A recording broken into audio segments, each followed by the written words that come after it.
Good morning and welcome to this another session of our journey through John, the book of John. Maybe just as a recap, if you haven't been able to listen to last week's session, last week and this whole chapter of John 6 is we spoke about Jesus feeding the 5,000, which in reality was most probably more 15 to 20,000 people with 5 loaves and 2 fishes. But more importantly, the journey around the disciples then gathering the baskets, climbing onto the boat, and having to go alone as Jesus went up the mountain. And then later, as they were struggling against the storm and the winds, they saw someone walking to them. They were extremely scared, but then recognized when when he said, "It is I," and he climbed into the boat.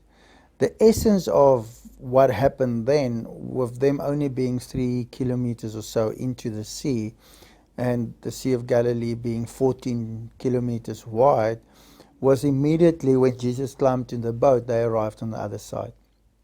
And this time and this period, a couple of months before Passover, Jesus had so many followers. I mean, just from a disciples, people following him, they were over 300.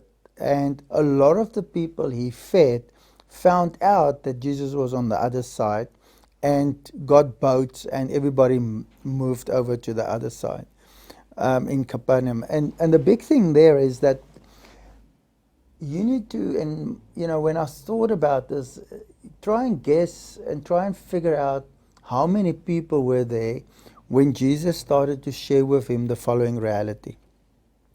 He started to share with people that he was the bread of life, that he was preparing in a way his own disciples, that he was going to be sacrificed, and that needed to happen. But in essence, stipulating that when they're going to celebrate Passover, that they will celebrate him. Now, what happened here? Well, a critical turning point in the life of Jesus' ministry.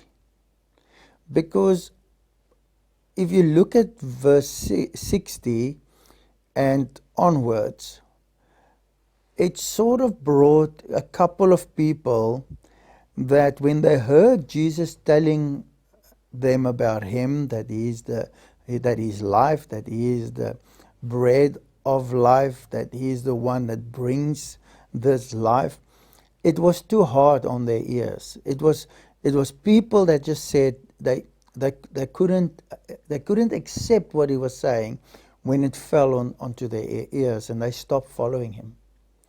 Then there was a group that they followed him, but they never really believed.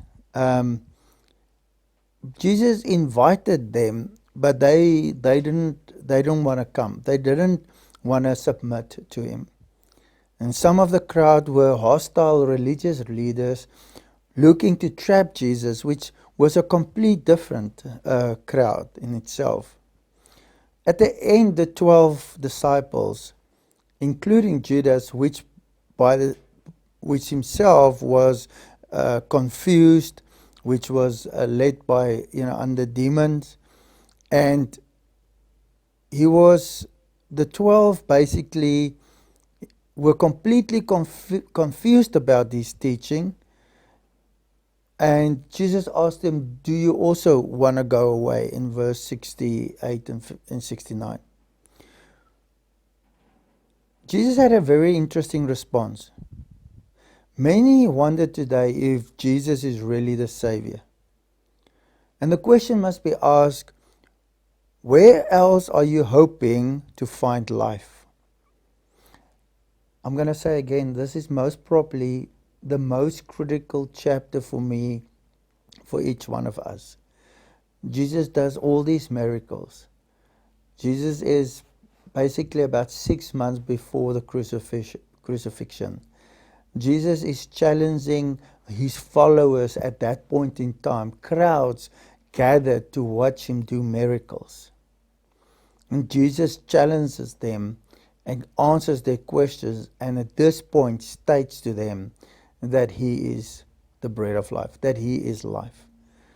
So at this point, we've identified 4 types of people: those that couldn't accept that Jesus is the Savior, that he is life; those that just wanted, from a religious point of view, wanted to get rid of him; those that just couldn't receive and follow him and believe; and then the 12 that basically stated that they believe that he is the Son of God, of which, of course, Judas was one of them. In this time, the storm was brewing. People, the enemies of Jesus, were starting to really build up their strategies, trying to get rid of Jesus. And he stayed mostly in Galilee because of these religious leaders that wanted to get rid of him.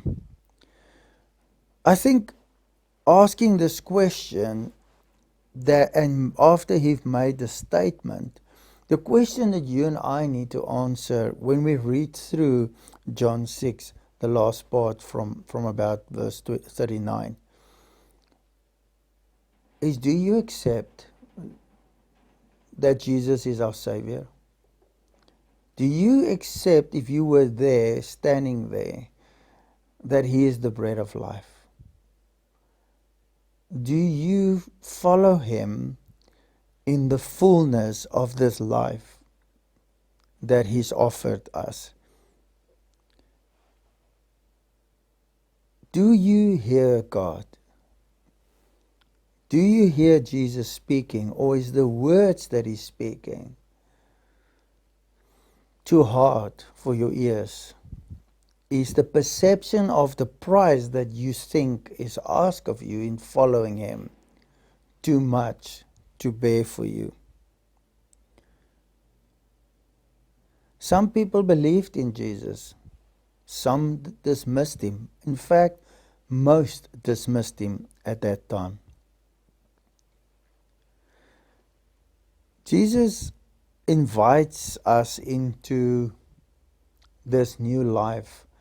And Jesus proclaims that calling and this new covenant that is going to be introduced, that we will remember him as the bread of life, that we will remember him as the Savior, as the one. The question is, do you accept what Jesus said about himself? Are you one of those, given the testimonies and the stories of Jesus, that are accepting this and to follow him? John 6 is most probably a critical period in Jesus' journey. At this point, at this confession point to the people, when most left him and only the 12 remained, the intensity to the build-up of his crucifixion started. The intensity and the clarity of him announcing himself as the Savior, as the Son of God, intensified, it increased. Yet, so many people did not want to accept it. And this morning, I want to invite you. I want to invite you to this invitation that if you are wondering about life and you are lacking that hope, that as so many rejected it, you might have been one of those that said, it just cannot be true. My invitation is that Jesus is inviting each one of us, and you also this morning, to come and to consider and to evaluate and to lay down your life and choose him, to follow him, to choose and acknowledge him as the bread of life. to establish the life of hope which He offers for each one of us. And to, lay down our lives and to take on the new life, which is Jesus, that is the life in us. This is a turning point.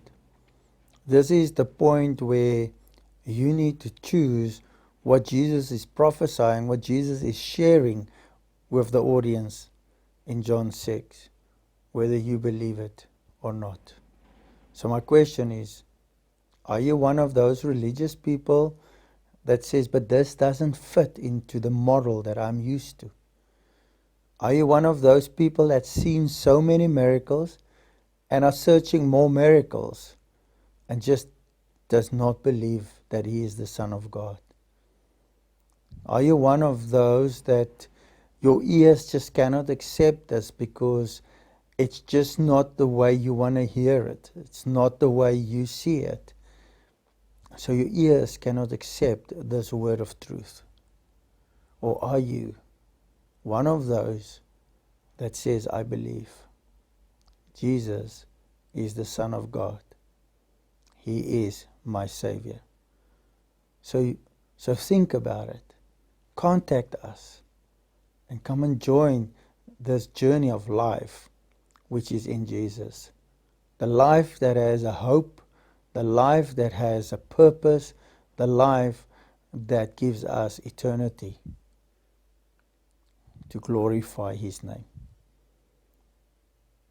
Thank you so much for listening this morning.